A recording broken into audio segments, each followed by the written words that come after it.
She boarded first class like she had every right to because she did. But when a man refused to leave her assigned seat and the crew quietly sided with him, the cabin froze. No one knew who she was. No one expected what she'd do next. And with one phone call, an entire airline was forced to face its own hidden biases. This is the story of Naomi Reynolds, a 38-year-old CEO who built one of the most powerful technology companies in America.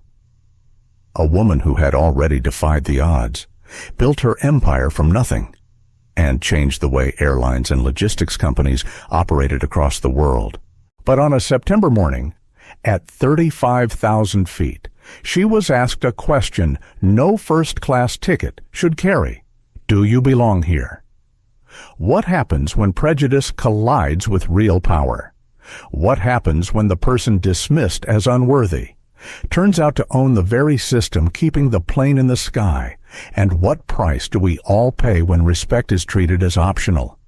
If you believe in truth, dignity, and justice, stay with us. Like, share, and subscribe so you never miss stories that reveal the battles behind the headlines. Now let's begin. The terminal at Los Angeles International was humming with the usual morning rhythm, rolling suitcases, gate announcements, and the faint smell of burnt espresso drifting from the corner cafe. Naomi Reynolds adjusted the strap of her leather briefcase as she approached Gate 72A. The early sunlight streamed through tall glass windows, painting streaks of gold across the floor.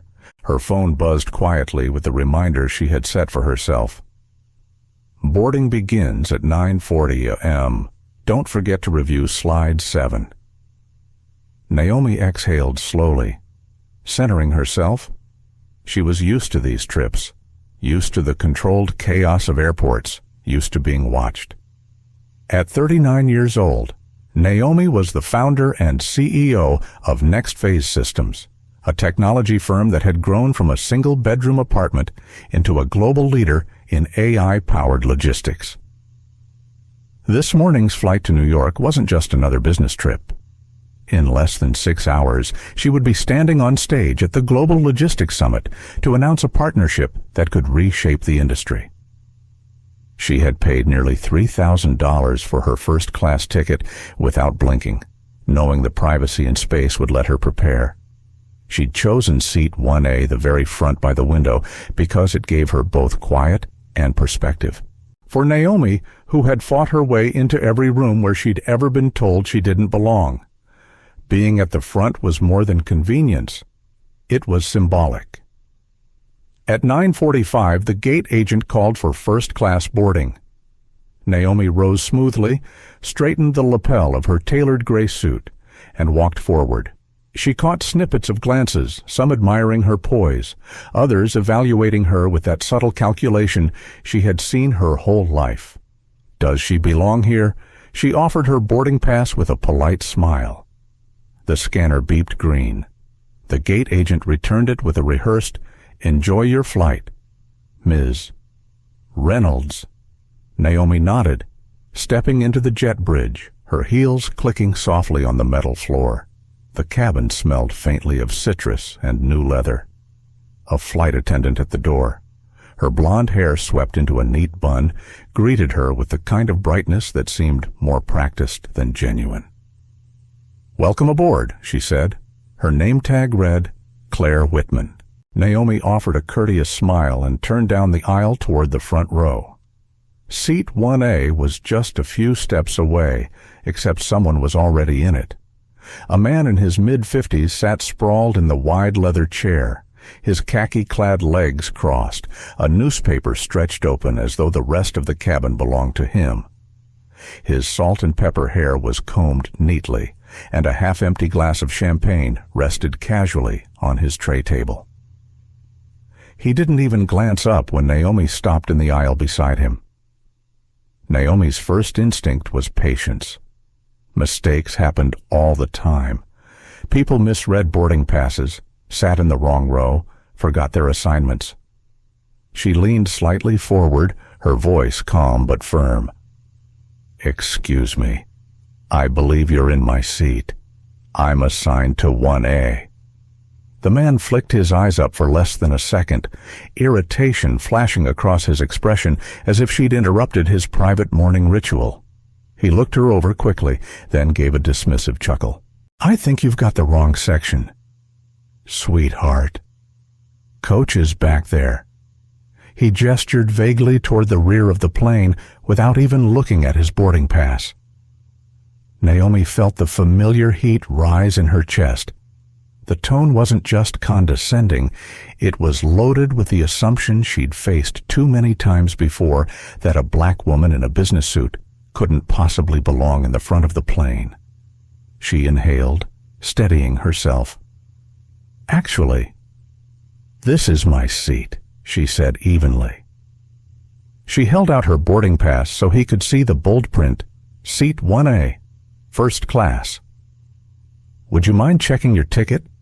The man, Thomas Grayson, his name neatly printed on the tag, dangling from his carry-on, glanced at her boarding pass for all of 2 seconds before snapping his newspaper back up. I've been flying first class for 20 years, he muttered. I know where my seat is. You must have read it wrong. Passengers behind Naomi were beginning to bottleneck, waiting for the aisle to clear. A few leaned over to see what the holdup was. She could feel their eyes, their impatience, some sympathetic, others skeptical. Before Naomi could reply, the flight attendant, Claire, approached, wearing that polished smile airlines train their crews to keep. Is everything all right here? She asked. Her voice pitched sweetly, but her eyes landed on Thomas. Not Naomi. Yes, fine, Thomas said smoothly, cutting in before Naomi could speak. Just some confusion about seats. Nothing serious. Naomi lifted her chin, holding out her boarding pass. I am assigned to 1A. He's sitting in it. Claire's smile tightened. She took Naomi's ticket and studied it with exaggerated care, her brows knitting slightly as though trying to reconcile what she saw with what she assumed.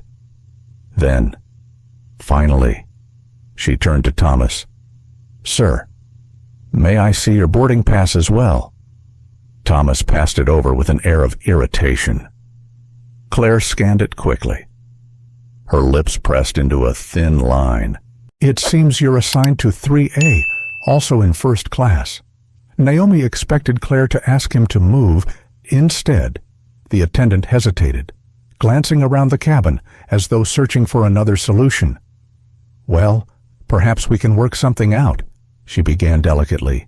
Mr. Grayson, you requested a window in the first row. Yes, and Ms. Reynolds, seat 3A is still a first-class window. Maybe? No. Naomi interrupted, her voice still controlled, but carrying unmistakable resolve. I chose 1A specifically. I will not move. A ripple of tension passed through the nearby passengers. Claire's smile faltered, her eyes flicking nervously between Naomi and Thomas. Ma'am, if you'd be willing to switch, we could offer you additional miles for the inconvenience. It would help us get boarding finished smoothly. The request landed like a weight in Naomi's stomach. Once again, she was being asked to compromise, to step aside for someone who was clearly in the wrong. And once again, it was framed as if her compliance would be the graceful solution. She looked at Claire for a long moment, then back at Thomas, who was still sipping his champagne with smug finality. Inside, a voice whispered, If you fight this, you'll delay the flight. People will glare. They'll say you're difficult. Maybe it's easier to just let it go, but another voice, stronger, cut through. You've let things go before. You've smiled and swallowed and moved for the comfort of others. Not today. Naomi folded her boarding pass neatly, her eyes steady. I am not moving, she repeated. The air between them thickened, humming with unspoken challenge. Behind her, someone sighed impatiently. Another passenger whispered, What's going on up there? Claire's rehearsed smile finally slipped. She looked genuinely flustered now, caught between the man who refused to budge and the woman who refused to disappear. Naomi could feel her pulse quicken, but her voice stayed calm. Her entire career had taught her the power of composure in moments like this. Yet, deep inside, she knew this was only the beginning, that the confrontation in seat 1A would ignite something much bigger than one man's arrogance. And as she tightened her grip on her briefcase, Naomi understood this wasn't just about a seat, it was about everything the seat represented. Naomi Reynolds didn't come from privilege. She came from the kind of place where people learned early that every dollar mattered. Every opportunity had to be fought for, and every dream carried the weight of sacrifice. Her story began in Cleveland, Ohio, a city of proud factories and tired neighborhoods, where the smell of steel and motor oil seemed to cling to the air no matter where you went. Her father, Robert Reynolds, had worked at a plant that manufactured automotive parts. He was a man with broad shoulders and strong hands, the kind of hands that told the story of decades spent turning bolts and lifting heavy steel. For most of Naomi's childhood, Robert carried the pride of steady work, of being able to keep food on the table.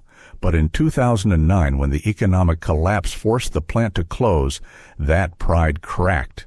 Naomi was only a teenager then, but she remembered the day clearly. Robert came home with a small cardboard box filled with the contents of his locker, his wrench set, a few photos, a baseball cap stained with sweat. He set the box down quietly on the kitchen table and hugged Naomi's mother, Angela, without a word. For weeks after, he searched for work that never came. Angela, a nurse, picked up double shifts at the county hospital. Her days began at dawn and often stretched long past midnight. Naomi could remember the way her mother's scrubs smelled faintly of antiseptic and exhaustion when she hugged her goodnight. Angela's devotion was more than professional duty. It was survival. She worked so that Naomi and her two younger brothers could stay in school, so that the family could keep the modest house they called home. Money was tight. Vacations were out of the question. Eating out meant the occasional pizza night, split 3 ways with leftovers carefully wrapped.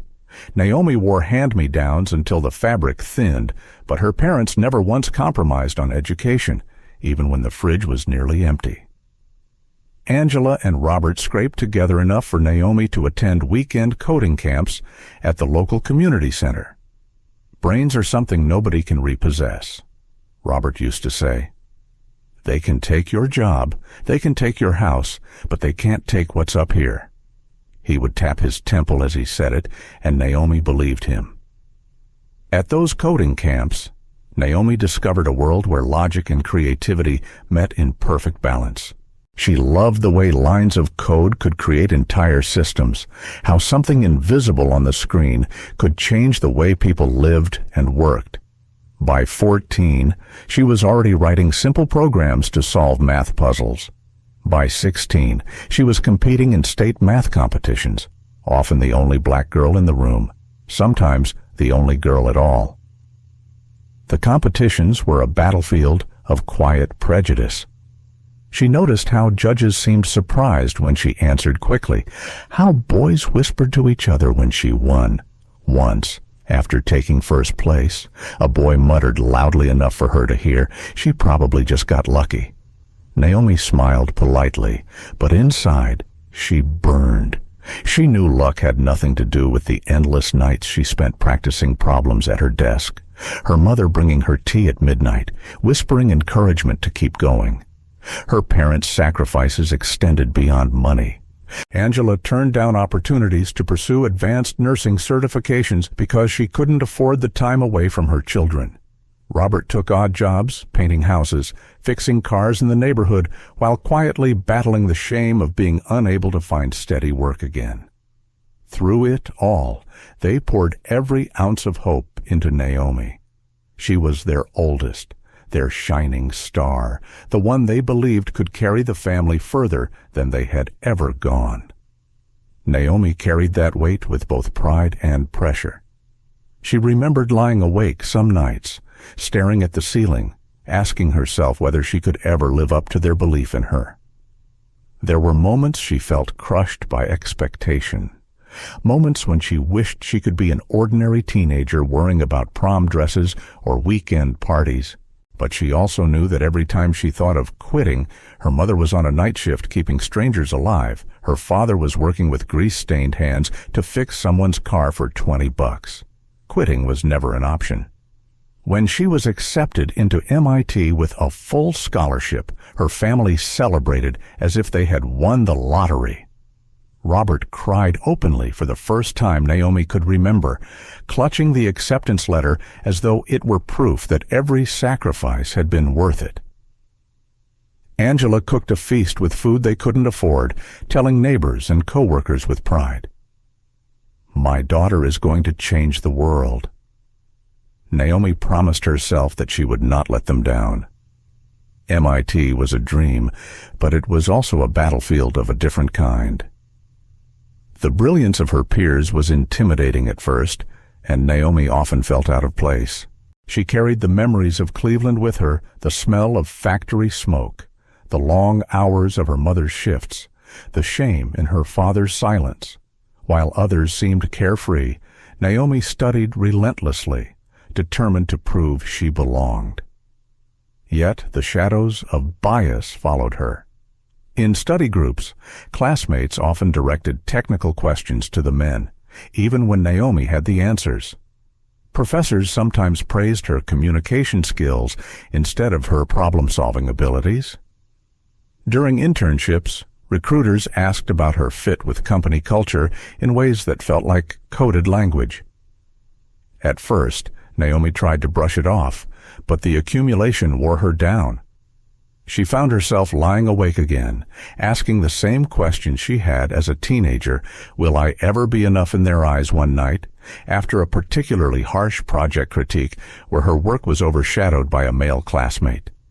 Naomi sat in the library long after it closed. The custodian turned off lights one row at a time, and she stared at her laptop screen, fighting tears. She thought of Angela's tired hands adjusting IVs in the hospital, of Robert's broad back bent under the hood of a car. She thought of her little brothers, who wore her old shoes so she could buy textbooks. And in that silence, Naomi made a vow she would stop waiting for recognition. She would create it herself. That vow became the invisible engine driving her forward. She finished her degree at the top of her class, earning not only academic honors but also the quiet respect of those who once doubted her. Still, she carried the scars of invisibility. Success had not erased the memories of every moment she was overlooked. Instead, those memories shaped her resolve. Looking back, Naomi often reflected on those early years with a complicated mixture of gratitude and pain. She was grateful for the resilience her family had instilled in her, grateful for the sacrifices that paved her path. But she also recognized how the world had forced her to fight battles that others never had to. She carried both truths like two weights in her hands, the love that pushed her forward and the bias that pushed her down. That duality became her strength. Every victory in her life was not just her own, it was a repayment of the debt she owed to her parents, her community, and the younger version of herself who had sat at a kitchen table solving math problems under the dim glow of a single lamp. And as she sat on the plane, years later, standing in the aisle of first class with Thomas Grayson's dismissive words hanging in the air, all of that history pulsed inside her. Naomi's refusal to move from her seat wasn't born in that moment. It had been born in Cleveland, in the sacrifices of her parents, in every whispered doubt she had ever endured. Her roots of strength were deep, and now they would hold her steady for what was coming. Naomi had always believed that once she reached the right rooms, places like MIT, spaces where intelligence was the currency, her abilities would finally speak for themselves. She thought merit would protect her, that if she excelled enough, the noise of prejudice would fade into the background. For a time, she held on to that belief like armor. But the first walls she encountered in those hallowed halls quickly taught her that even brilliance could be ignored when it came in a form people didn't expect. On her very first day in the computer science program, Naomi sat in a lecture hall filled with buzzing students clutching laptops and notebooks. The professor, an older man with sharp eyes behind wire-framed glasses, opened with a challenging problem in algorithms. Naomi's mind began sorting through possibilities before he even finished the question. Her hand shot up instinctively, but the professor's gaze swept over her and landed instead on a tall white student in the second row. "Yes, Michael," he said, bypassing Naomi as if she had never raised her hand. Naomi lowered her arms slowly. She listened as Michael stumbled through an incomplete answer, then watched the professor nod encouragingly and expand on his attempt. It wasn't the first time something like this happened, nor would it be the last. Over the months, she noticed a pattern when she raised her hand. It was often overlooked. When she answered, her responses were double-checked or questioned more harshly than others. And when group projects were assigned, her contributions were sometimes attributed to her male teammates. At first, Naomi tried to rationalize it. Maybe the professors didn't see her hand. Maybe she needed to speak louder. Maybe she was just imagining things. But the evidence piled up until denial was impossible. The bias wasn't always overt. It was subtle, quiet, embedded in assumptions so deep that even those acting on them didn't realize what they were doing. Yet subtle didn't mean harmless. Every overlooked answer, every doubting glance chipped away at her confidence. There was one afternoon that etched itself into her memory. She and 3 classmates were preparing for a coding competition. They gathered in the campus cafe, laptops open, caffeine fueling their brainstorming. Naomi had devised a clean, efficient solution to one of the practice problems. As she explained it, one of her teammates, a blonde-haired student named Eric, interrupted. "That's interesting," he said. He repeated her explanation almost word for word, only rearranging the phrasing. The others nodded in agreement, praising Eric's idea. Naomi sat there, stunned, her voice caught in her throat. For a moment, she wondered if she had misheard herself. Had she really said it first? Of course she had. But the moment had passed, and reclaiming it felt impossible without sounding bitter or defensive. She smiled thinly, choosing silence over confrontation. That night, walking back to her dorm in the brisk Boston air, she clenched her fists inside her coat pockets. The sting wasn't just that Eric had taken her idea, it was that the group had listened to him in a way they hadn't listened to her. These moments accumulated like pebbles in her shoes, each one small on its own, but together forming a weight that slowed her stride. Naomi began journaling late at night, scribbling questions into notebooks she kept hidden under her mattress.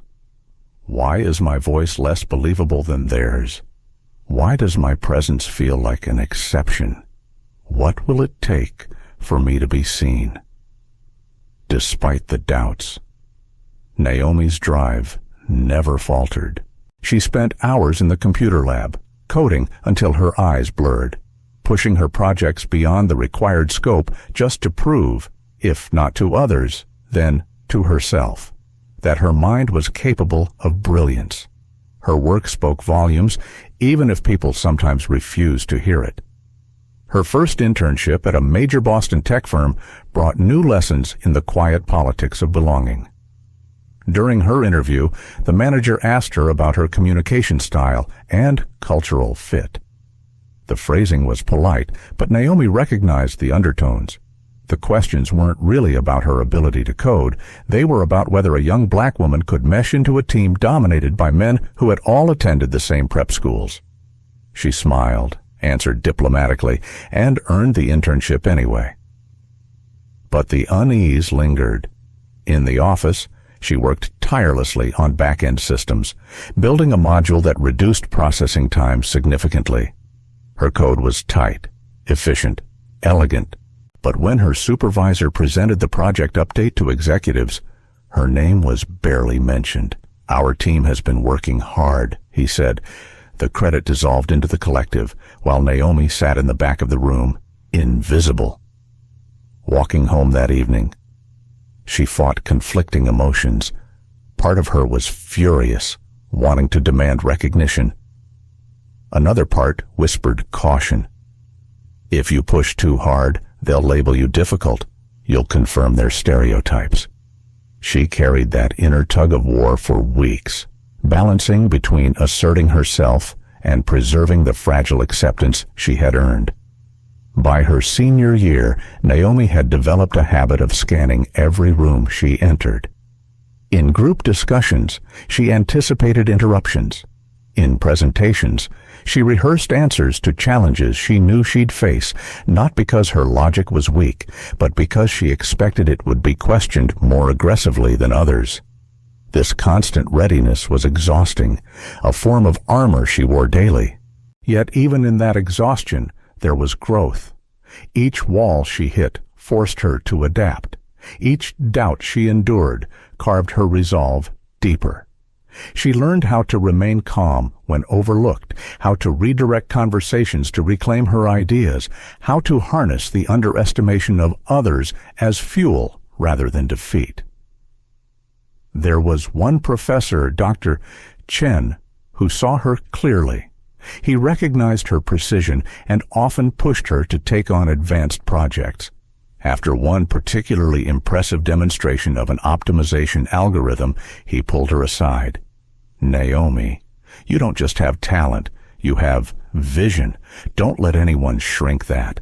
His words were a rare oasis in the desert of doubt. She carried them like a secret weapon, pulling them out in moments when her confidence wavered. But the truth remained. Brilliance alone wasn't enough to shield her from bias. Naomi began to understand that the structures around her, the unspoken hierarchies, the cultural assumptions were designed to make people like her prove themselves again and again, no matter how many times they succeeded. This realization hit hardest during her final year when she applied for a competitive fellowship. Her application was strong top grades, groundbreaking research, glowing recommendations, yet when she was passed over in favor of a peer with lower credentials, Naomi couldn't help but wonder what criteria had truly been used. The rejection letter was polite, vague, dismissive. She sat on her dorm bed holding it, the words blurring as tears filled her eyes. That night, Naomi called her mother. Angela listened patiently as Naomi vented, her voice cracking with frustration. "Mom, no matter what I do, it's never enough. They'll never see me." Angela's voice on the other end was steady, carrying the quiet strength that had held their family together for years. "Baby, you were born to be seen. Maybe not by them, not right now, but the world doesn't get to decide your worth. You do. Don't let their blindness make you doubt your light." Naomi wiped her tears and nodded, even though her mother couldn't see her. That call anchored her. It reminded her that the walls she faced weren't her fault, and that breaking through them wasn't just about her own success. It was about carving space for others who would come after. By the time she graduated, Naomi carried two truths inside her. She was brilliant, and she was underestimated. Those truths would continue to collide in every step of her career. And though she didn't know it yet, they would eventually push her toward a choice that would change her life forever. The choice to leave behind the walls others built and construct a world of her own. Graduation from MIT should have felt like triumph. For Naomi Reynolds, it felt like standing on the edge of a new cliff. She had fought through sleepless nights, endless projects, and countless slights to earn her degree. With diploma in hand, she stepped into the tech industry with a mixture of hope and cautious realism. Her first job was at one of the largest technology companies in Silicon Valley. Just walking into the glass-walled campus for her orientation made her heart race. The sleek buildings gleamed in the California sun. Employees zipped between meetings on bicycles, and cafeterias offered cuisines from around the world. It was a far cry from the factory-lined streets of Cleveland. Naomi reminded herself that she belonged here. She had worked for this moment. From the start, she poured herself into her work.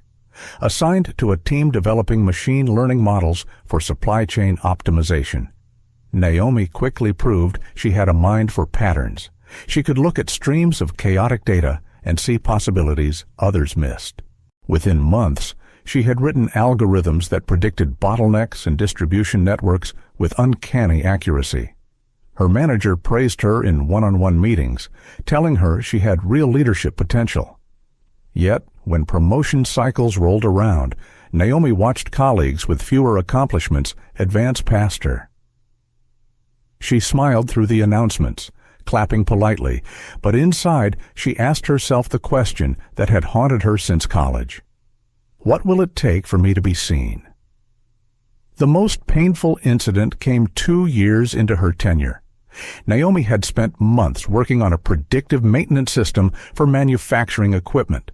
The system analyzed performance data in real time, flagging early signs of potential failures.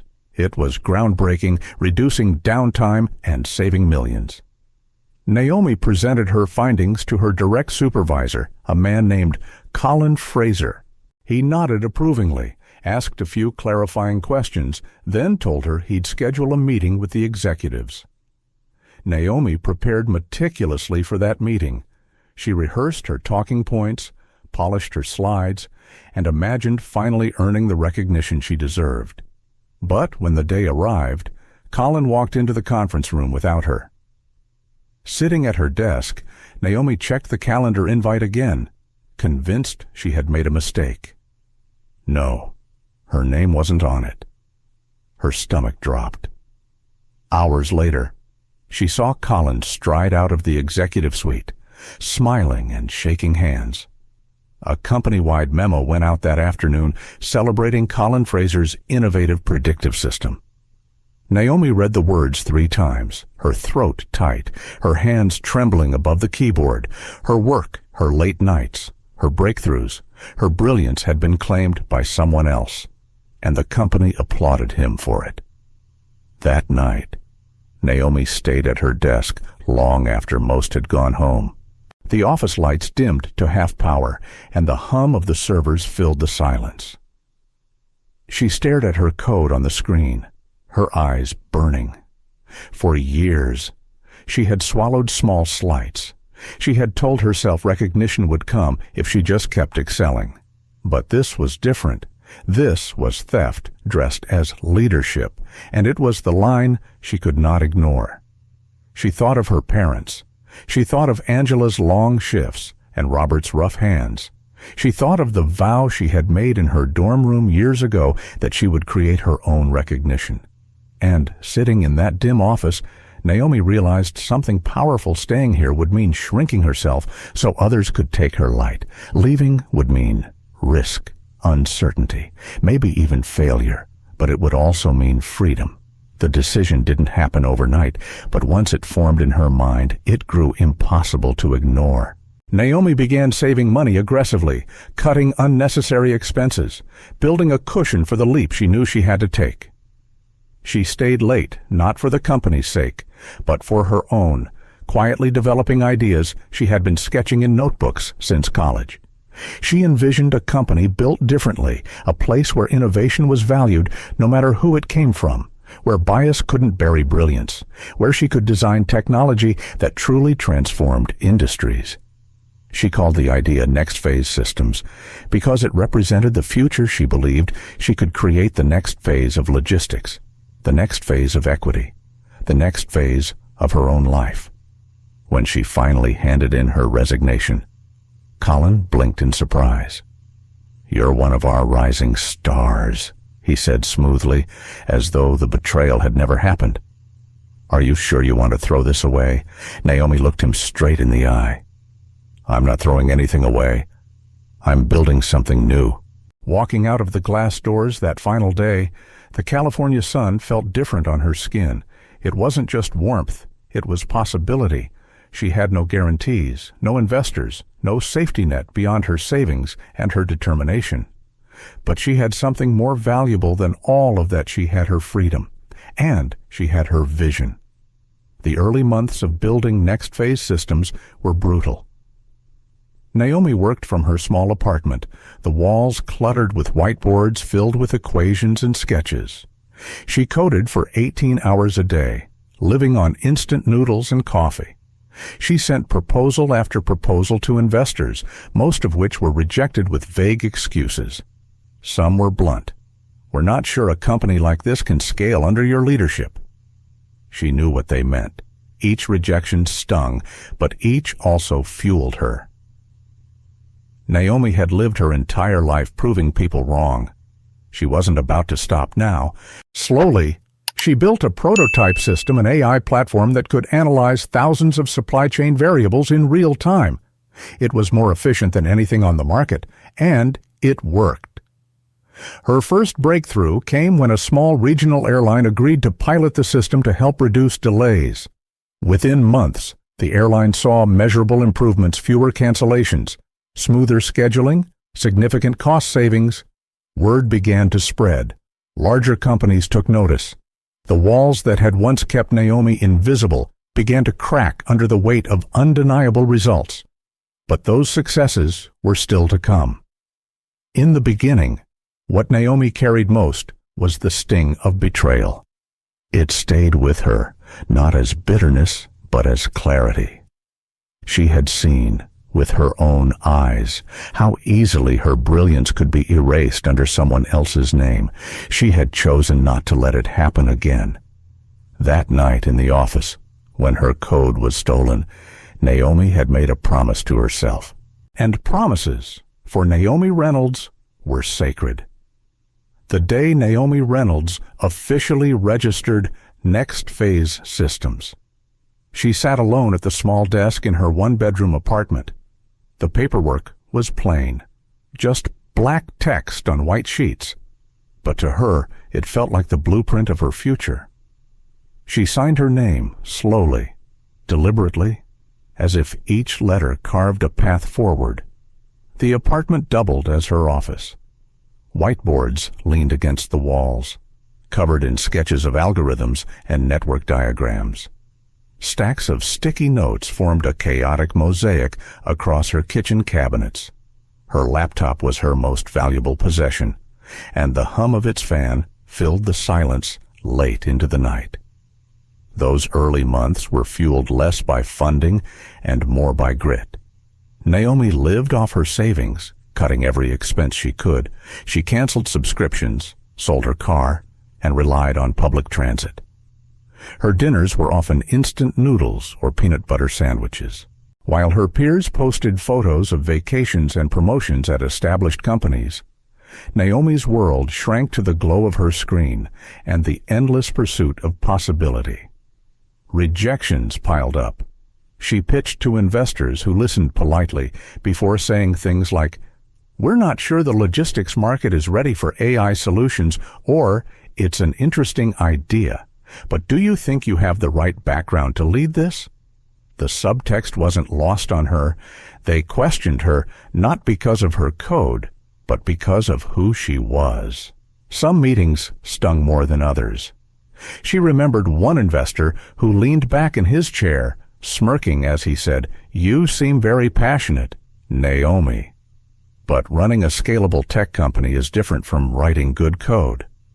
Maybe if you find the right CEO, we'd reconsider. She had smiled, thanked him for his time, and walked out with her dignity intact. But as soon as the elevator doors closed, her fists clenched. "I will never give them the satisfaction of being right," she told herself. Despite the rejections, Naomi refused to stop building. Her prototype became more sophisticated with each iteration. She designed a system capable of analyzing weather forecasts, crew schedules, maintenance reports, and flight data simultaneously. It could predict disruptions before they cascaded into full-blown crises. She knew it could change the airline industry if only someone would give her the chance. Her chance came not from Silicon Valley boardrooms, but from a small regional airline based in Denver. Their operations director, desperate to reduce mounting delays, agreed to let Naomi test her system on a trial basis. "We can't pay much," he admitted during their first call. "But if this works, you'll have a hell of a reference." Naomi accepted immediately. For weeks, she immersed herself in their data, tweaking her algorithms, refining her models. She worked 18-hour days, sometimes falling asleep at her desk. Angela called from Cleveland to remind her to eat, to rest, to breathe. Naomi promised she would, but she rarely did. The results spoke louder than any pitch ever could. Within 3 months, the airline reported a 27% reduction in delays and millions saved in operating costs. The director called Naomi personally, his voice filled with relief. "You don't know what this means for us," he said. "You've saved us." That success became her first spark of credibility. She wrote case studies, presented data, and leveraged the results to approach larger airlines. Slowly, the doors that once slammed shut began to crack open. Her inbox, once filled with rejections, now carried tentative invitations. But growth was never smooth. Each new client brought challenges, more data, more demands, more pressure. Naomi hired her first employee, a young programmer named Ethan who believed fiercely in her vision. Together, they worked from her cramped apartment, navigating stacks of pizza boxes and cables that snaked across the floor. When they landed their second client, Naomi cried quietly in the bathroom, the weight of years of struggle easing for just a moment. As the company grew, Naomi confronted new challenges of leadership. She was no longer just a coder. She was a CEO. She made decisions about hiring, strategy, and finance. Investors who had once dismissed her now called her phone, eager to participate. She chose carefully, remembering every slight, every patronizing smile. She accepted funding not from those who doubted her, but from those who believed without conditions. By the 3rd year, NextPhase Systems had moved into a modest office space in Palo Alto. The walls were bare, the furniture secondhand, but to Naomi, it felt like a palace. She hung a single framed photo on her desk, her parents standing proudly at her MIT graduation, their arms around her. They had given her everything, and now she was building something that honored their sacrifices. The breakthrough moment came when Transnational Airways, a major carrier, signed a contract with NextPhase. Their operations had been plagued with costly delays, and Naomi's system promised relief. She remembered walking into their headquarters for the final presentation. The conference room was lined with skeptical executives, most of the men in expensive suits. She spoke clearly, presenting her data, answering every challenge with precision. By the time she finished, the skepticism had shifted to curiosity, then respect. When the deal was finalized, Naomi walked out of the building with Ethan by her side. "Do you realize what this means?" he asked. Naomi nodded, her throat tight. For the first time, she felt the empire she had dreamed of beginning to take shape.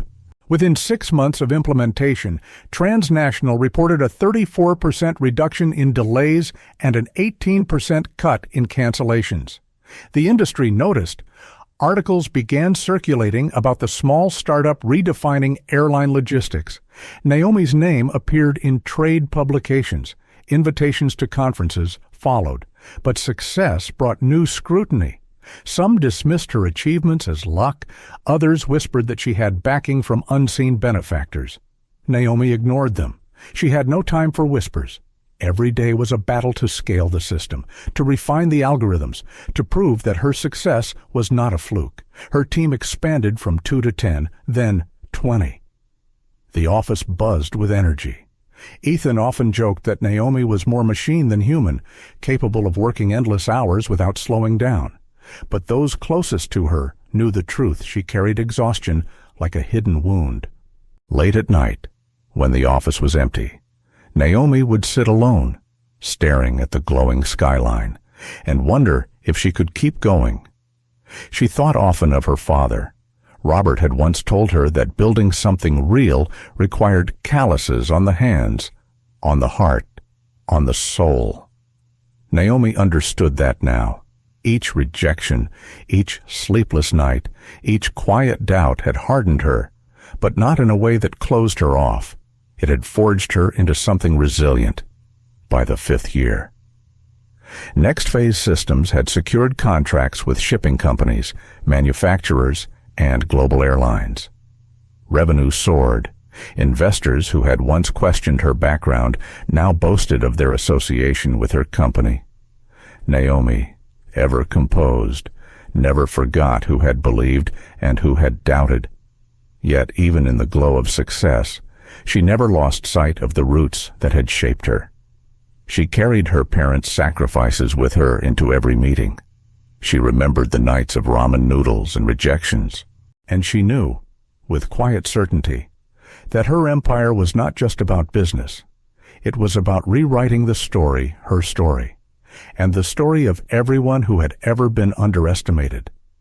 The empire Naomi was building was more than software. It was a testament that brilliance could not be erased, a testament that resilience could birth revolutions. And as she looked at the growing map of clients pinned to her office wall, she whispered to herself, "This is only the beginning." The line of boarding passengers stretched behind her, growing restless as Naomi Reynolds remained standing in the aisle beside seat 1A. The man in her place, Thomas Grayson, flipped another page of his newspaper as if she were nothing more than a passing annoyance. Claire Whitman, the flight attendant, still wore her professional smile, but it was taut now, thin as paper. "Ma'am," Claire said again, holding Naomi's boarding pass delicately between her fingers, "I understand you want seat 1A, but as I explained, 3A is also a window seat. You'll have plenty of space.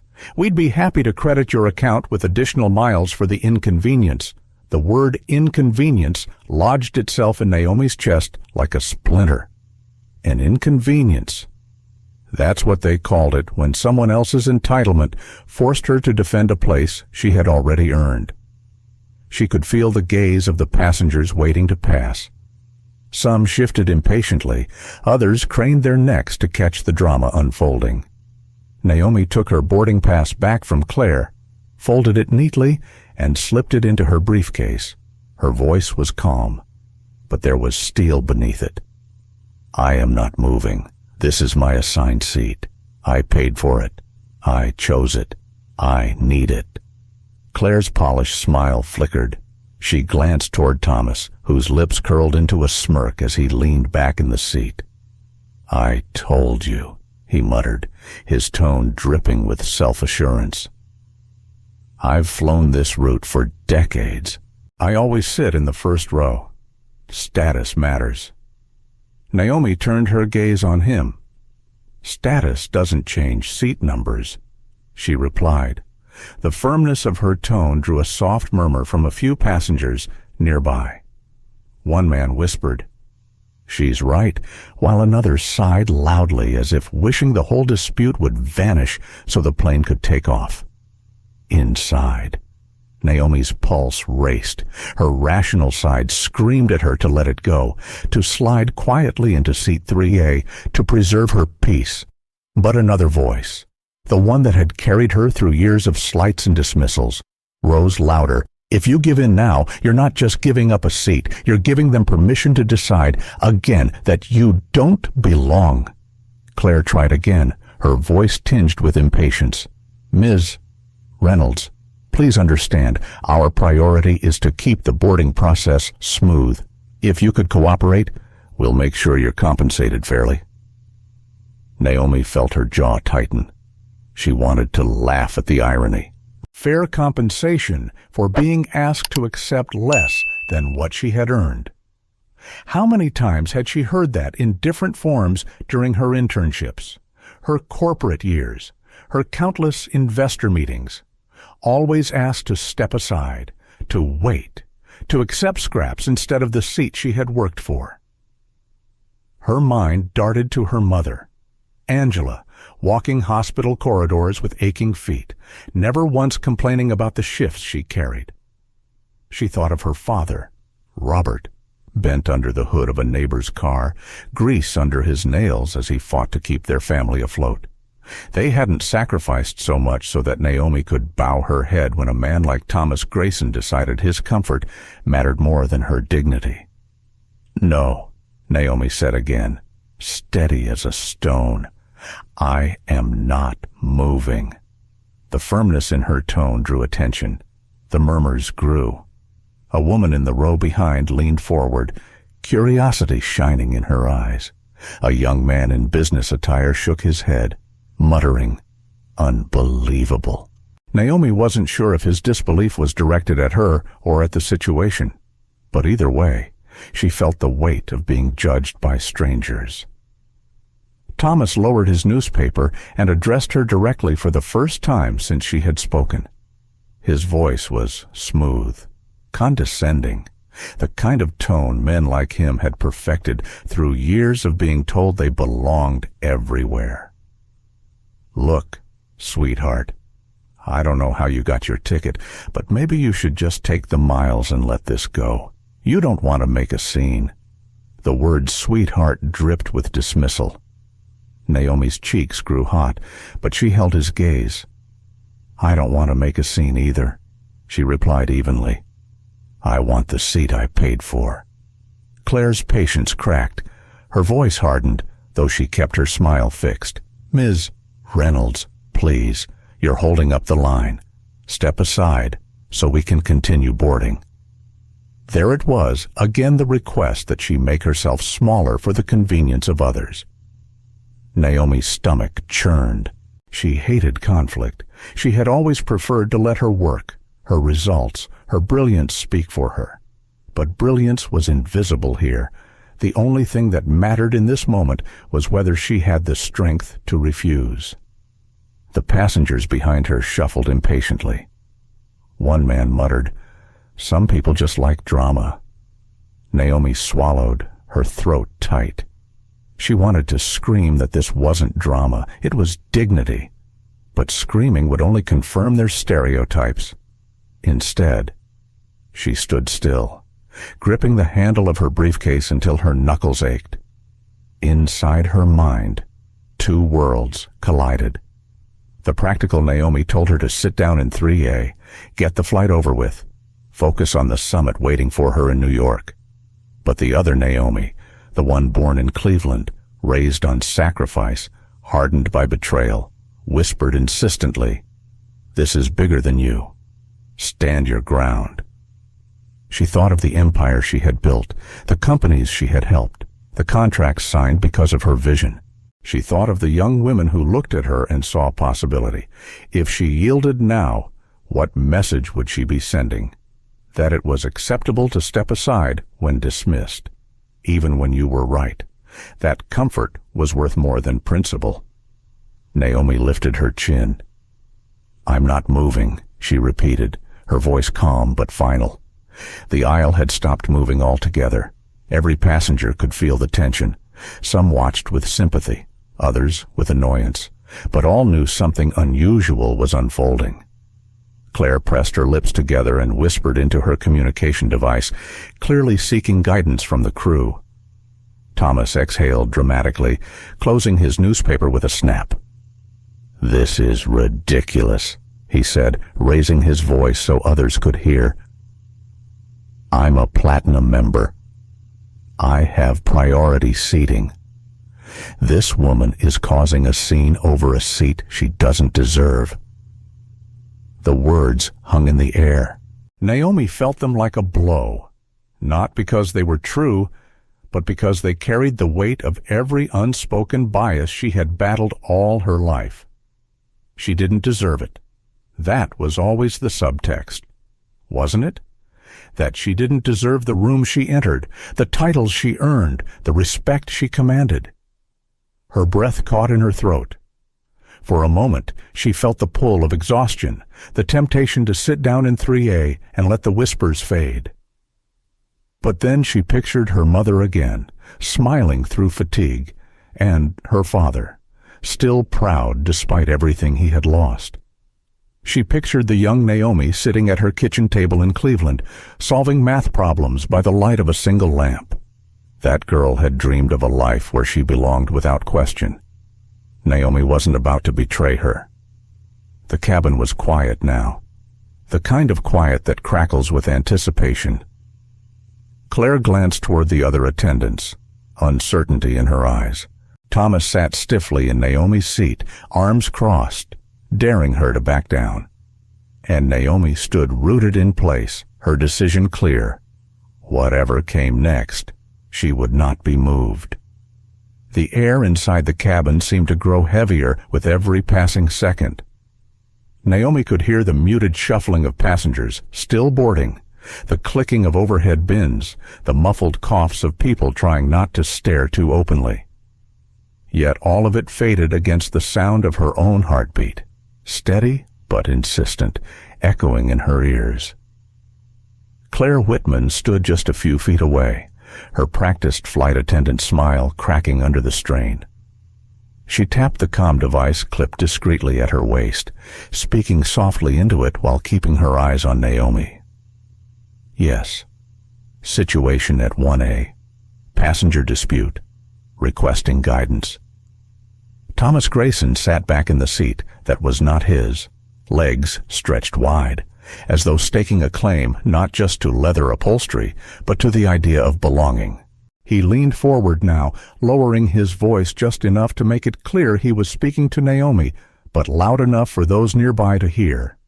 Listen, sweetheart. Don't ruin the whole flight for everyone. Just take the other seat. Nobody cares but you. Naomi's grip on her briefcase tightened. The word sweetheart, repeated again, cut sharper than he probably intended. It was the tone casual, patronizing, the same tone she had heard from investors who told her she needed a different CEO, from colleagues who took her ideas and rebranded them as their own. It was the tone of dismissal, of certainty that she could be pushed aside without consequence. She inhaled slowly, holding the air in her lungs until her chest ached. When she finally exhaled, her voice emerged calm but unyielding. I am not moving. Mr. Grayson, this is my seat. For a moment, Thomas simply stared at her, blinking as though he had never encountered such defiance. Then he laughed, a dry sound that turned a few heads. Unbelievable, he said. You people always want to make a fuss. Naomi's eyes locked on his. She didn't need to ask what he meant by you people. The implication hung in the space between them like a shadow everyone could see, but no one wanted to name. Before she could respond, Claire stepped closer, her voice firmer now. Ms.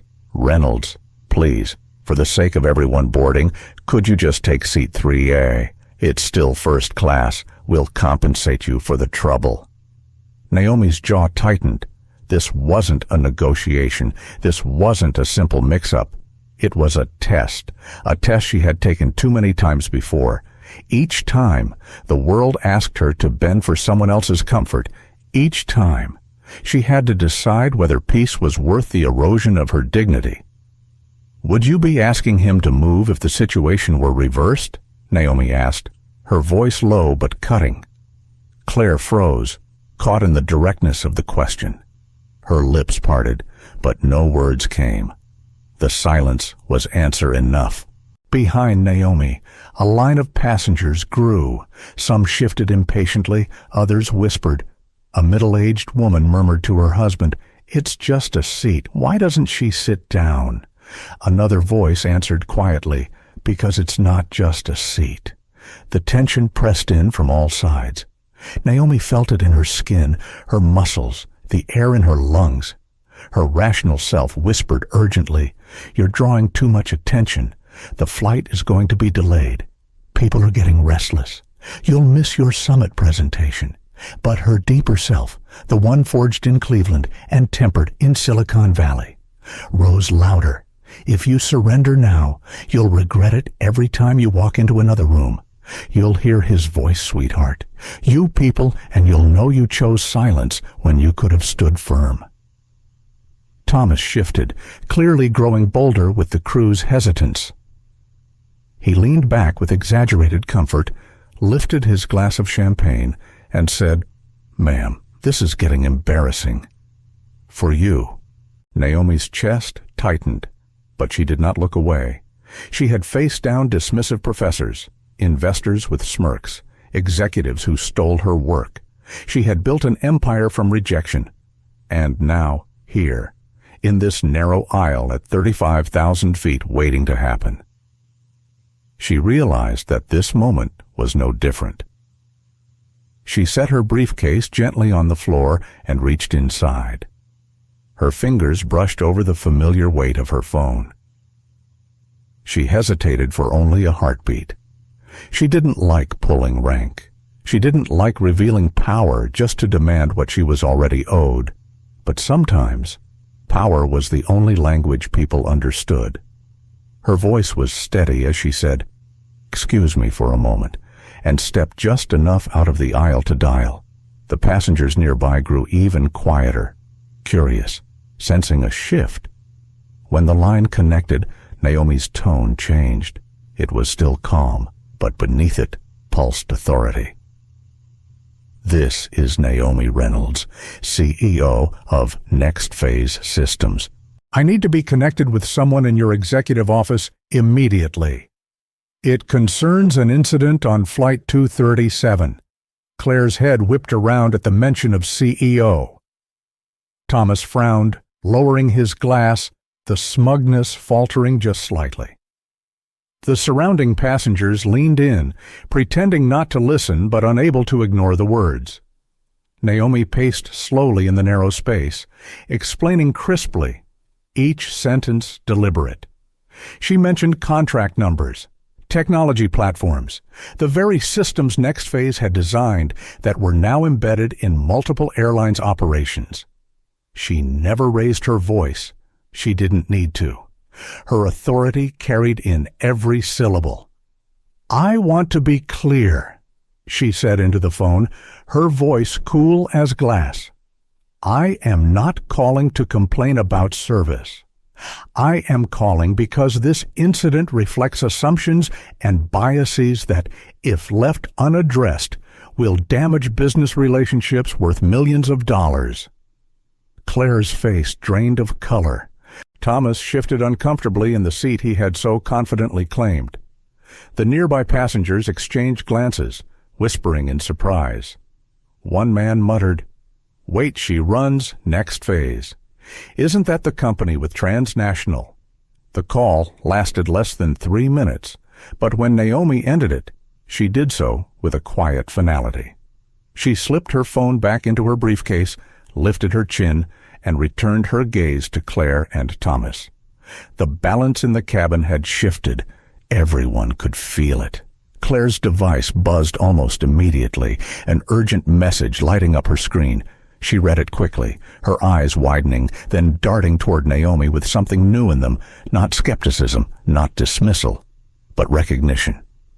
She cleared her throat. "Mr. Grayson," she said, her voice now stripped of softness. "I need you to move to your assigned seat, 3A, immediately. If you do not comply, we have clearance to remove passengers who refuse seat assignments." The cabin fell silent. Thomas stared at her, stunned. "What, 5 minutes ago you were asking her to move?" Claire didn't blink. "Sir, please gather your belongings. This is not negotiable." The confidence drained from Thomas's face. His smirk collapsed. He glanced around the cabin, but the passengers who had once been indifferent now watched with sharpened interest. His authority had evaporated. Naomi stood silently, her presence unshaken. She hadn't needed to shout, hadn't needed to explain herself to Thomas or Claire. She had simply used the power she had built, the power nobody in that cabin had expected her to wield. As Thomas reluctantly began to gather his things, Naomi felt a surge of emotions twist inside her: vindication, weariness, and something else too: sorrow. Sorrow that it had come to this, that her worth still had to be proven in such a way that without her influence, without her power, she would likely have been dismissed.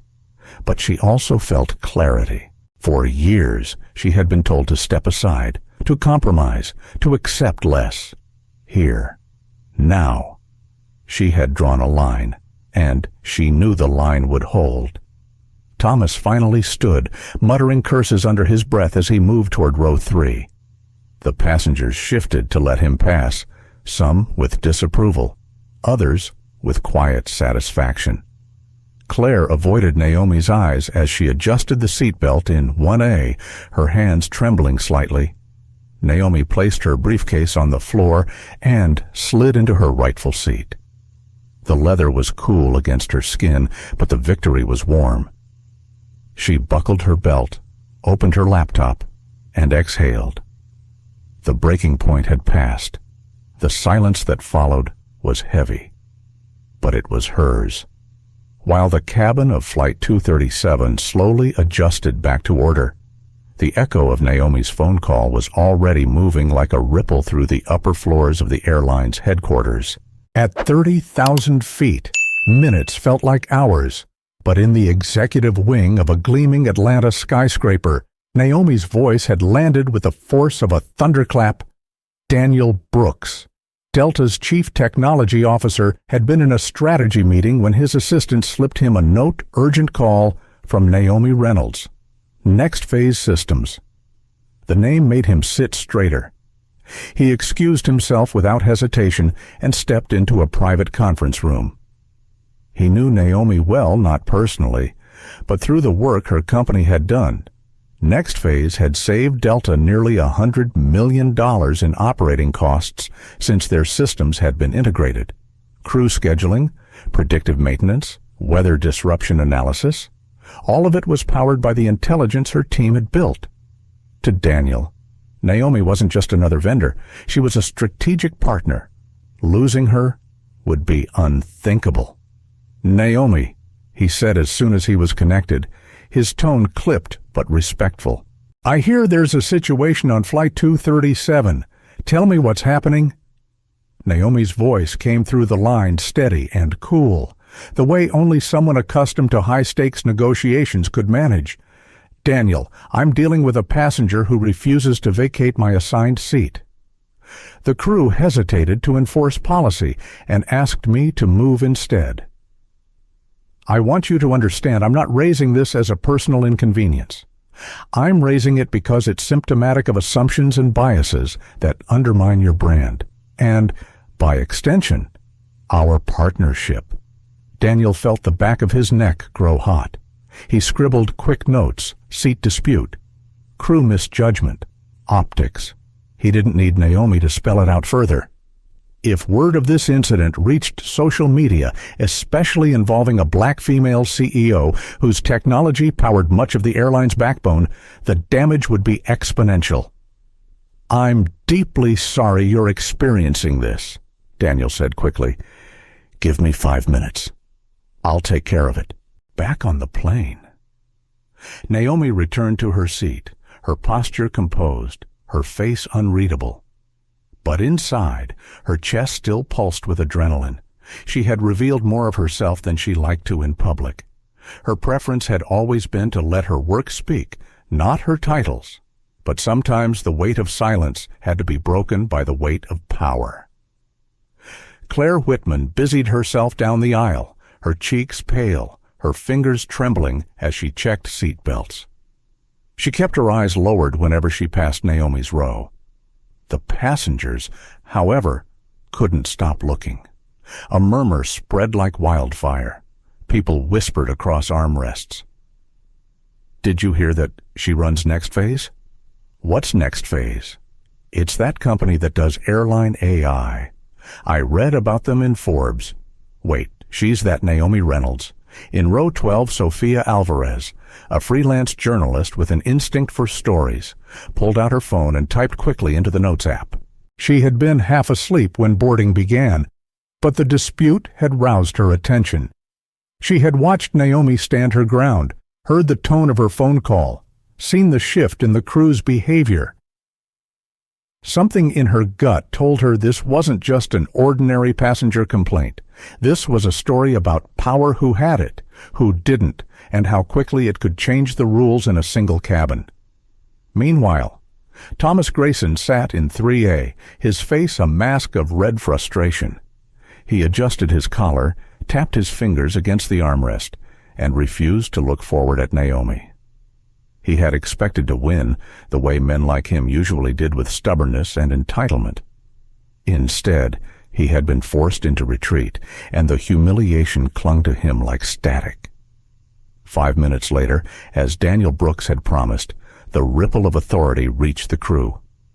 Claire's comm buzzed with a priority message. She pressed a hand to her earpiece, listening. Her eyes flicked toward Naomi, then back toward the galley. She swallowed hard. A second later, the captain himself appeared. Captain Mitchell was a tall man with salt and pepper hair, his uniform crisp, his presence commanding. He almost never left the cockpit during boarding.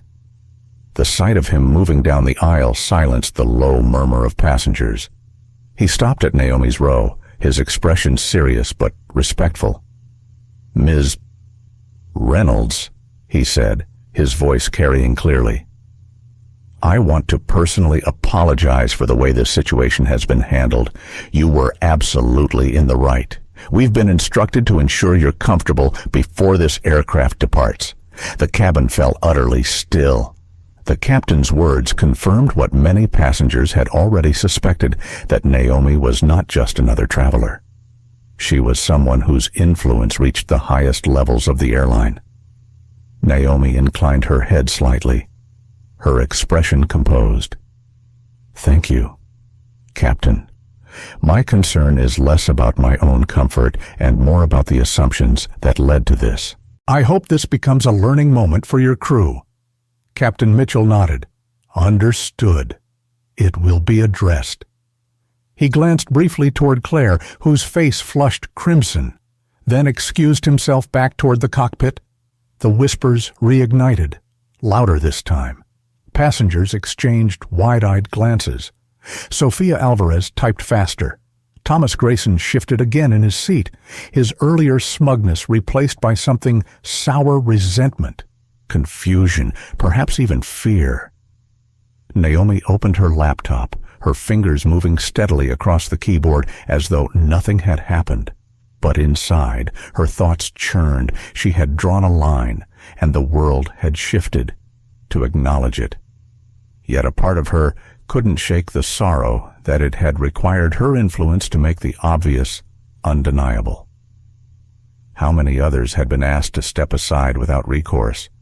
How many stories like hers ended with silence? At headquarters, Daniel Brooks hung up the phone and rubbed his temples. He knew Naomi's words would stay with him long after the incident was resolved. Bias, assumptions, optics. It wasn't just about customer service. It was about the soul of the company. He made a mental note to push for expanded bias training, not as a PR gesture, but as a structural necessity. Naomi was right. Incidents like this didn't just humiliate individuals. They carried the potential to fracture billion-dollar relationships. Onboard Flight 237. The tension began to settle, but the story was only beginning. Sofia Alvarez, still typing in row 12, drafted the first line of what would become a viral thread, boarding Delta 237, and I'm watching assumptions collide with real power. Here's what just happened. Naomi didn't notice Sofia. She didn't notice the whispers or the glances. Her focus returned to her slides, the presentation that awaited her in New York. But beneath her calm, a deeper awareness settled in. The confrontation wasn't over. The flight wasn't yet airborne. And sometimes, Turbulence comes before takeoff. The boarding door closed with a heavy thud, sealing the passengers of Flight 237 inside a pressurized capsule where tensions lingered like static. Naomi sat in 1A, her laptop open, her posture serene, but the quiet hum around her told a different story. Every rustle of paper, every cough, every whispered conversation seemed threaded with her name. She could feel the weight of eyes on her. Some passengers looked with admiration, others with irritation, a few with guarded curiosity. To them, she was no longer just another woman boarding a flight. She was the passenger who had called an executive office and changed the balance of power in less than 10 minutes. Thomas Grayson sat rigidly in 3A, shoulders hunched, his jaw tight. His earlier bravado had crumbled, replaced by simmering resentment. He leaned toward the man beside him, whispering audibly enough for those nearby to catch. Unbelievable, pulling strings like that. Entitlement at its finest. The man beside him shifted uncomfortably, unwilling to agree, unwilling to disagree. The silence that followed only made Thomas's bitterness more conspicuous. Naomi heard him. Of course. Every syllable pierced the calm facade she worked so hard to maintain. Entitlement. The word echoed in her mind, absurd and cruel. Entitlement. She thought of the nights of ramen noodles, of rejection letters that piled higher than bills, of investors who told her she didn't have the right look to lead. She thought of Angela, bent over charts in a hospital at midnight, of Robert, rebuilding engines with tired hands. If this was entitlement, it had been earned with sweat, tears, and relentless sacrifice. She wanted to look Thomas in the eye, to tell him the truth. I didn't pull strings. I built the strings you think you're pulling. But she didn't. Instead, she drew in a slow breath, steadied her pulse, and returned her eyes to the glowing screen of her laptop. Her work was her language, her power, her retort. Across the cabin, Claire Whitman moved mechanically through the pre-flight checks. Her hands adjusted seat belts and overhead bins, but her mind replayed Naomi's question. Would you be asking him to move if the situation were reversed, the sting of it lodged deep? Claire had prided herself on professionalism, on treating every passenger with fairness. Yet she couldn't deny the truth. Her instinct had been to doubt Naomi, not Thomas. Why, she knew the answer, but hated admitting it. As she passed by row 1, Claire forced herself to meet Naomi's eyes. Naomi offered nothing more than a polite nod, but even that gesture carried a quiet dignity Claire couldn't forget. Shame burned in her chest, sharp as a flame. Farther back in row 12, Sophia Alvarez's thumbs flew across her phone. She had opened the in-flight Wi-Fi and was already threading her observations on Twitter. A black woman in first class was told to move from her paid seat by a man who thought she didn't belong. Crew sided with him until one phone call flipped the script. Turns out she's the CEO behind the very tech that powers this airline. You can't make this up. Sophia hesitated, reread the words, then pressed post. The tweet began to gather likes within minutes, even before the plane pushed back from the gate. She knew a story when she saw one, and this one had all the elements: power, prejudice, revelation. Back in 1A, Naomi tried to focus on her presentation slides. The summit in New York would not wait for her exhaustion, but concentration came in fragments. Her mind kept circling back to the confrontation, to the image of Thomas lounging smugly in her seat, to the look on Claire's face when she realized she had chosen the wrong side of fairness. She closed her laptop for a moment and let her gaze drift out the small oval window. The runway lights blinked against the darkening sky. She thought of the little girl she once was, sitting at the kitchen table in Cleveland, scratching out math problems while her mother prepared for another shift. That girl had dreamed of flying one day, not just in the literal sense, but in every way life could offer. She had dreamed of rooms where she didn't have to explain herself, of seats where her belonging wasn't questioned, and yet, here she was, in first class, still fighting for space she had already earned. The thought cut deep, but it also steeled her resolve. Every fight mattered, not just for herself, but for everyone who would come after. The engines roared to life, a low thunder rolling through the cabin. Passengers fell into silence as the crew prepared for takeoff. Claire's voice came over the intercom, steady if slightly tight. "Ladies and gentlemen, welcome aboard Delta Flight 237 with service to New York. Flight time today is 4 hours and 32 minutes. Please fasten your seatbelts, stow your tray tables, and ensure all devices are in airplane mode." Naomi buckled her belt, her hands calm, her mind a storm. She thought of what Thomas had muttered entitlement at its finest and felt a pang of weariness. How many times would she have to prove that her seat, her space, her right to exist in places of privilege was not charity, but choice? She pressed her palm against her knee, grounding herself.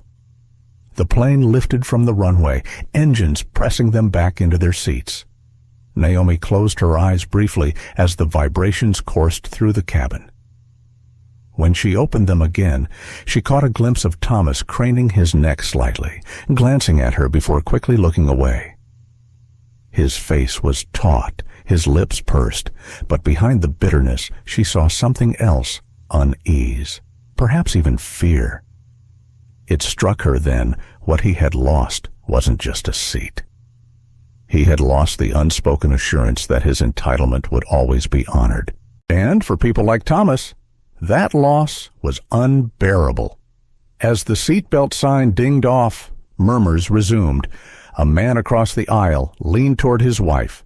"That woman's the CEO of NextPhase. Did you know their software basically runs these flights?" His wife shook her head, eyes widening. "Well, she certainly handled herself better than I would have." Naomi kept her face forward, but the words reached her ears. Admiration mixed with curiosity. And slowly, a different kind of weight settled in the cabin. Respect reluctant for some, freely given by others, but respect nonetheless. Claire reappeared, offering water bottles down the aisle. When she reached Naomi's row, she paused. For a second, it seemed she wanted to say something, an apology, perhaps. But instead, she simply set the bottle gently on Naomi's tray table, her eyes soft with something closer to humility than before. Naomi accepted it with a quiet thank you, though her voice carried no triumph. She wasn't interested in gloating. She was interested in justice, in balance, in the reminder that dignity was not negotiable. Farther back, Sophia glanced at her phone again. Her tweet thread was exploding. Thousands of likes, retweets piling up, comments flooded in. This is why representation matters. Imagine underestimating the very person who built the system you're sitting on. Respect should never be conditional. Sophia glanced forward at Naomi, who sat composed, sipping water, as though she were simply another business traveler preparing for a presentation. But Sophia knew the truth. Something bigger than a seating dispute had happened here. Something that would ripple far beyond the confines of Flight 237. For Naomi, though, the flight had only just begun. She straightened her posture, reopened her laptop, and returned to her slides. Outside, the plane sliced through the clouds, climbing higher, inside. Naomi reminded herself of a truth she had always carried. Turbulence was part of flying. And sometimes, turbulence wasn't in the air, but in the assumptions people brought on board. LaGuardia came into view beneath a blanket of gray clouds, the skyline of Manhattan rising sharp and unyielding in the distance. Flight 237 dipped lower, its wings angling as the pilot began descent. Inside the cabin, passengers stirred awake, devices powered back on, and the quiet buzz of anticipation filled the air. Naomi Reynolds closed her laptop, sliding it neatly back into her briefcase. Her slides were ready, her numbers sharp, her pitch timed to the minute. But her mind wasn't on the summit that awaited her. It was on the ripple that had already begun spreading far beyond the walls of this aircraft. In row 12, Sofia Alvarez refreshed her phone. What had started as a few tweets typed quickly into the Notes app had exploded into a firestorm. Her thread documenting the seat dispute had been retweeted over 50,000 times while the plane was still midair. Screenshots of Naomi's company profile, headlines about NextPhase Systems, even old interviews Naomi had given were circulating. By the time the wheels touched the runway, Naomi's name was trending across platforms. Sofia bit her lip, her journalist instincts pulling in two directions. She knew she had stumbled onto a story that would define her career, but she also felt the weight of responsibility. This wasn't a scandal to exploit. It was a moment that revealed truths about bias, power, and dignity. She resolved silently if she wrote more than tweets, it would be careful, measured, human. The tires screeched against the runway, jolting the cabin. A collective exhale followed as the engines roared in reverse, slowing the massive machine. Passengers shifted, gathering belongings, checking their phones. A man 2 rows behind Naomi muttered, "She's all over Twitter," holding up his screen to show a blurry photo someone had snapped of Naomi standing in the aisle. Calm and defiant, Thomas Grayson heard it.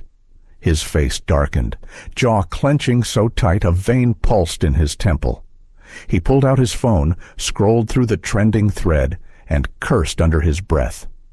To him, this wasn't a story of dignity or prejudice, it was humiliation, his humiliation broadcast to the world.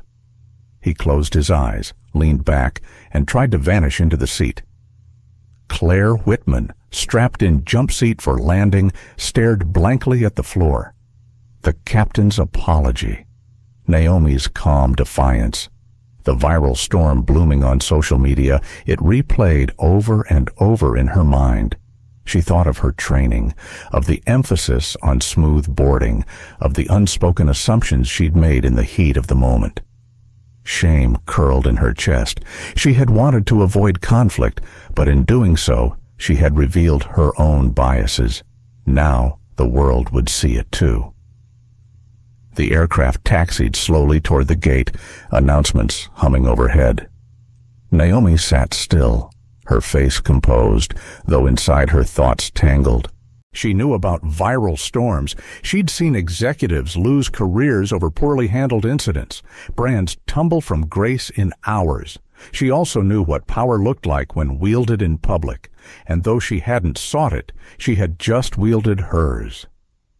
Her phone buzzed with messages the moment the wheels touched down.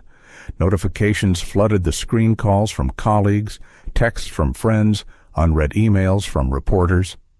One caught her eye, Daniel Brooks. "We need to talk. Call me as soon as you land." As the plane docked, the cabin lights brightened. Passengers surged to their feet, pulling down luggage, chattering. But the buzz was different now. Naomi could feel it in the way glances lingered, in the hushed words half hidden behind cupped hands. Some eyes carried admiration, others carried judgment, all carried curiosity. She stood, smoothed her jacket, and reached for her briefcase. As she turned, her eyes briefly met Sofia's across the aisle. For a moment, they held each other's gaze. Sofia's look wasn't invasive. It was curious, almost reverent, tinged with the awareness that she was part of something bigger than a simple flight story. Naomi nodded once, acknowledging the silent exchange. Claire approached Naomi as passengers began shuffling toward the exit. Her voice was low, nearly swallowed by the noise around them. "Ms. Reynolds," she began, her tone softer than it had been at any point earlier. I'm sorry for how I handled things." Naomi studied her for a moment. The apology was quiet, perhaps incomplete, but genuine in its own strained way. "Thank you," Naomi said simply. "I hope you'll remember this moment." Not just for me, but for the next person who doesn't have the power to make that phone call. Claire's throat bobbed as she swallowed, nodding quickly before stepping aside. The jet bridge door opened, and passengers began filing out. Naomi walked calmly, each step measured, her briefcase firm in her hand. The hum of phones buzzed all around her, people checking, scrolling, reacting, outside. The world was already different. By the time Naomi reached the terminal, the incident was headline news. Screens at the gate flashed cable networks, replaying the tweets and commentary. CEO refuses to move from seat. Flight crew backtracks after call to executives. Reporters were already speculating about the implications for Delta, for bias in customer service, for corporate America at large. Naomi's phone buzzed again. A text from her mother saw the news. "Are you okay? Call me when you can. Love you." Naomi exhaled softly, her chest tightening. She hadn't wanted her parents to see her name dragged into a storm like this, but she knew Angela's message carried no judgment, only love, only concern. Outside the airport, black SUVs lined up for arriving executives. Naomi slipped into one, the driver greeting her with a polite nod. As the car pulled away, her phone finally connected to Daniel Brooks. "Naomi!" His voice came urgent, heavy with the weight of corporate crisis. "I've been following what happened. It's spreading fast. I want to personally apologize, and I want to make sure we address this head-on. Whatever you need, training initiatives, public acknowledgement, even partnership expansions, we'll do it. This cannot define us as a company." Naomi stared out the window at the city skyline, lights flickering against dusk. "Daniel," she said evenly, "this isn't about me needing special treatment. It's about fairness. It's about dignity. And it's about making sure no one else has to carry this fight at 30,000 feet. There was silence on the other end, the kind of silence that meant agreement without words. Finally, Daniel said, "You're right. Let's fix this. Together." As the SUV wound its way toward Midtown, Naomi closed her eyes for a moment. The storm outside was only beginning. But so was the conversation. For her, the seat in 1A was never just about legroom or convenience. It was about principle. And now, as the world reacted, she knew the principle would not remain contained to a single flight. It would echo through boardrooms, classrooms, and conversations far beyond LaGuardia. The flight was over, but the story had only begun. By the time Naomi's SUV pulled up in front of the Javits Center in Midtown Manhattan, the building buzzed with energy. Dozens of banners hung high above the entrance, announcing the Logistics Innovation Summit in bold letters. Industry leaders from every corner of the globe were already inside, executives from shipping giants, aviation powerhouses, manufacturing titans, and technology startups hoping to be the next disruptor. Naomi stepped out, her tailored jacket crisp, her briefcase steady in her grip. Flashes blinked almost immediately.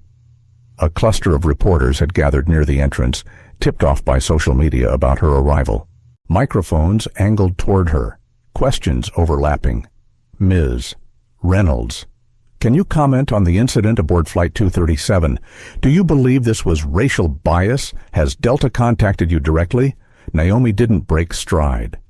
Her heels clicked against the pavement with measured calm. She offered no sound bites, no reactive quotes. Instead, she lifted her chin and walked directly into the conference doors, leaving the frenzy behind. Inside, the contrast was striking. The noise of the city gave way to the organized hum of industry chatter. Registration booths lined the entrance, while massive screens displayed schedules and keynote speakers. Naomi's name glowed across one of them. "Keynote the Future of AI in Global Logistics. Naomi Reynolds, CEO, NextPhase Systems." She passed through security and was immediately met by a small group of her staff who had flown in separately. Their faces showed a mixture of relief and unease. One of them, Ethan, her first hire, leaned close and whispered, "Naomi, it's everywhere. The incident's already being covered by CNBC and Bloomberg.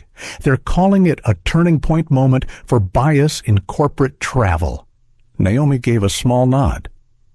"Then we let it be a turning point. But right now, we focus on the work." Ethan exhaled, reassured. He had seen Naomi in storms before, though never one like this. She had always been the calm center, the steady force around which everything else aligned. Backstage, Naomi reviewed her slides one final time. Numbers flickered across the screen projections, case studies, predictive models. But she knew her audience wasn't just waiting for data. After today's events, they were waiting for her. Not just the CEO, but the woman whose quiet refusal on a plane had become a symbol of something larger. The stage manager tapped her shoulder. "You're on in 2 minutes." Naomi closed her laptop, inhaled deeply, and let the breath settle her. Her heart drummed steady, not frantic. This wasn't fear, it was focus. She thought of Angela's text, of Robert's calloused hands, of the Cleveland nights spent chasing numbers into the dawn. Every moment of her life had prepared her for rooms like this, stages like this. When her name was announced, applause thundered across the vast auditorium. Naomi walked onto the stage, her figure lit beneath bright spotlights, and paused at the podium. She scanned the sea of faces, thousands of executives, analysts, and industry insiders leaning forward in their chairs. The applause faded into silence. She began not with charts, but with a story. "This morning," she said, her voice clear and even, "I was reminded that technology is not the only system that needs optimization. Human systems, the ways we assume, the ways we treat one another, are just as flawed and just as costly." The room stirred. Naomi let the silence linger for a beat before continuing. "My company, NextPhase Systems, builds artificial intelligence platforms that predict disruptions before they happen. We save airlines millions of dollars. We save shipping companies days of delay.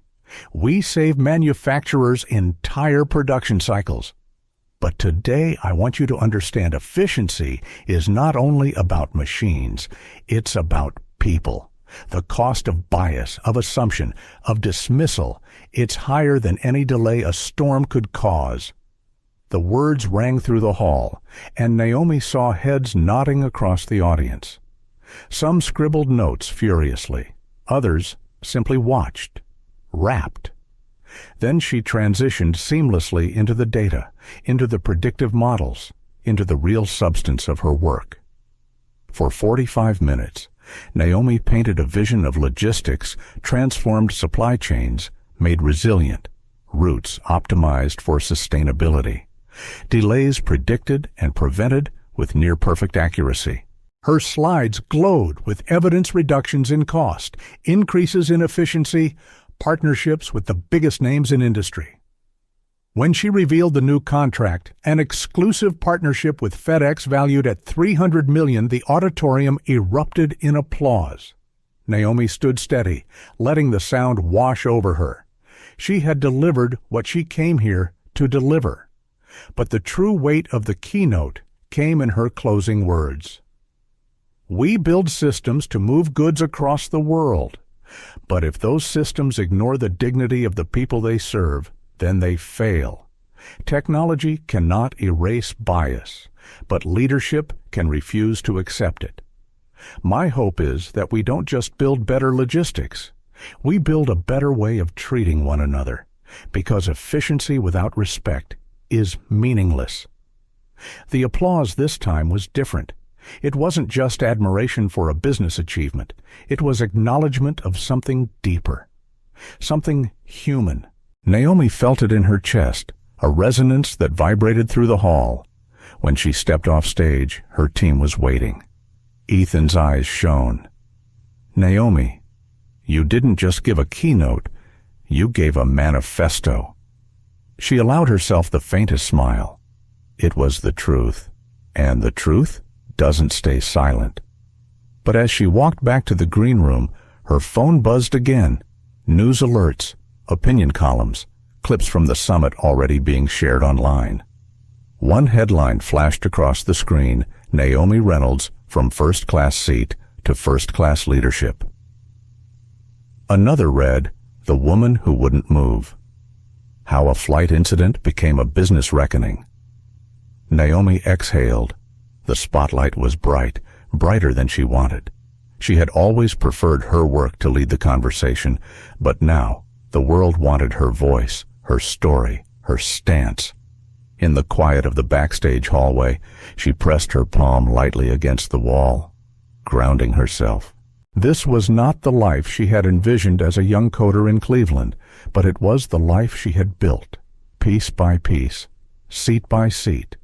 Her empire had taken years of quiet labor, but it was this moment of defiance, captured in the aisle of an airplane, that had made it visible to the world. And Naomi understood something she hadn't before. Sometimes the moments you don't choose, the moments of turbulence, of confrontation, become the very moments that define your flight path.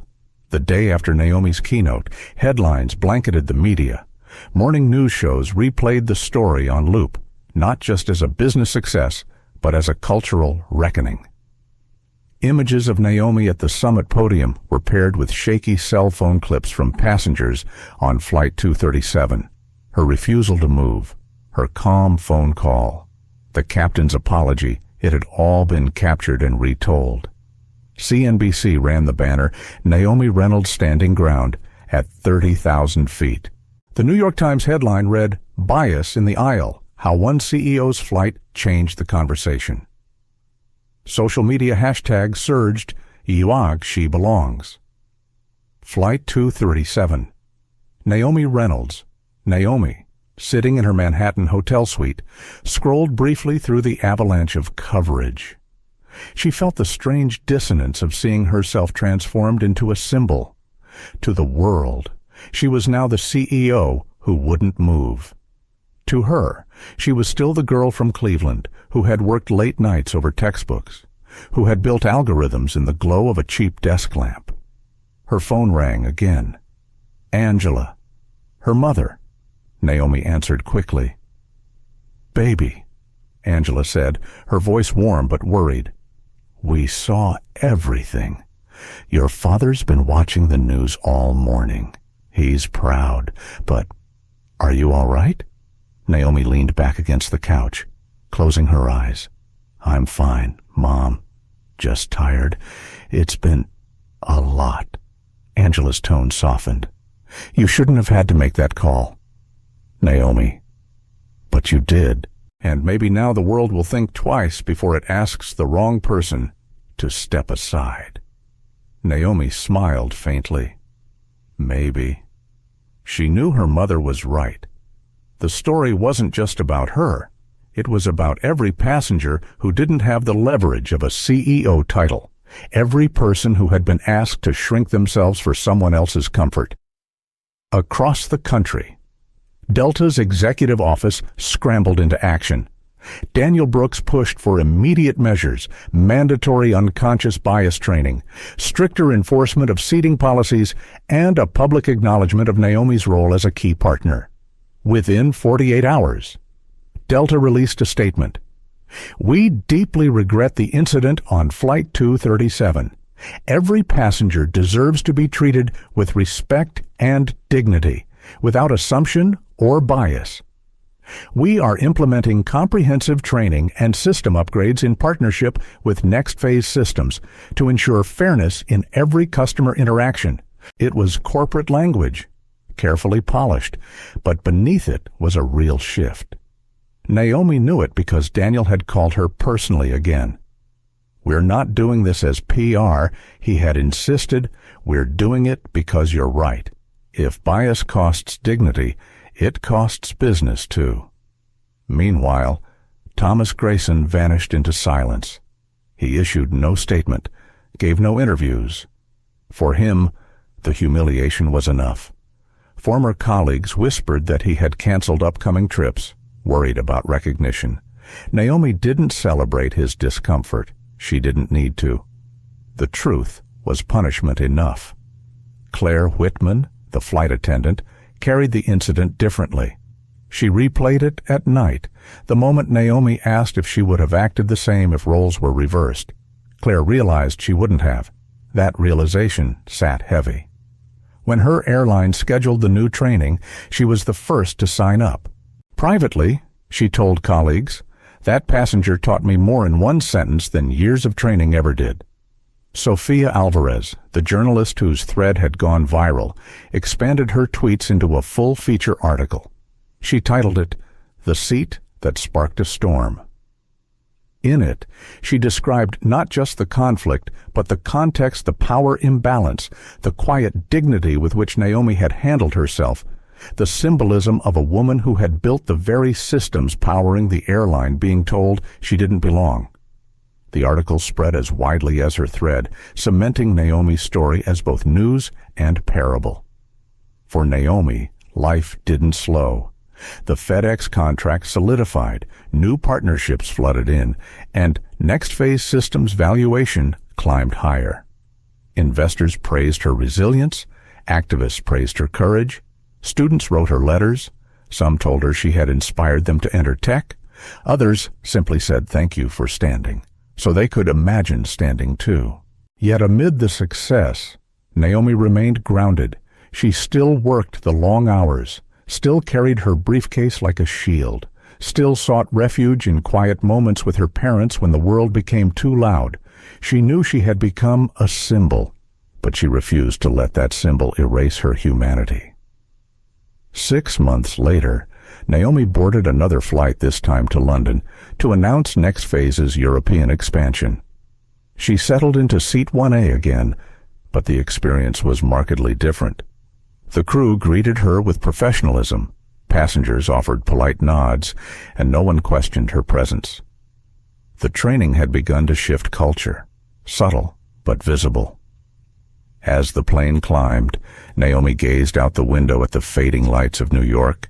She thought of Cleveland, of her parents' sacrifices, of every door she had pushed open with quiet determination. She thought, too, of Flight 237, not as a battle she had chosen, but as one she had refused to lose. Her reflection whispered back to her, it was never just about a seat. It was about space, the space to exist without proving, to belong without permission, to succeed without question. The seat she defended had become a symbol, yes. But more than that, it had become a reminder that dignity is not granted by titles or contracts. It is inherent, and when defended, it can ripple outward, reshaping systems, industries, and minds. As the plane leveled at cruising altitude, Naomi opened her laptop. Work awaited her, as always. But for a moment, she allowed herself a small smile. She had carried her seat. Now, she carried the conversation. And the world, she knew, was finally listening. When Naomi Reynolds defended her seat, she wasn't just holding on to leather and legroom, she was holding on to dignity. And in that moment, she reminded the world of a truth too often forgotten: respect is not negotiable. Her calm defiance exposed the cracks in our assumptions, the quiet biases that decide who belongs, who deserves comfort, and who can be asked to step aside. It wasn't just about a flight, it was about the invisible weight carried by so many who were told, in subtle and not so subtle ways, you don't belong here. But Naomi's story also gave us something else: hope. Hope that prejudice can be challenged, that dignity can be defended, and that real power doesn't always roar, it sometimes whispers calmly, from a single phone call that changes everything. Think about the faces in that cabin, the man who thought entitlement was his ticket, the flight attendant who learned a painful lesson, the journalist who knew the story had to be told. Each of them walked away, changed, and perhaps so do we. The seat Naomi claimed became a symbol for all of us that our worth is not determined by others' assumptions, but by the lives we build and the truths we defend. If this story moved you, don't let it end here. Share it, talk about it, and subscribe to join us for the next chapter, where justice, dignity, and humanity take flight once again.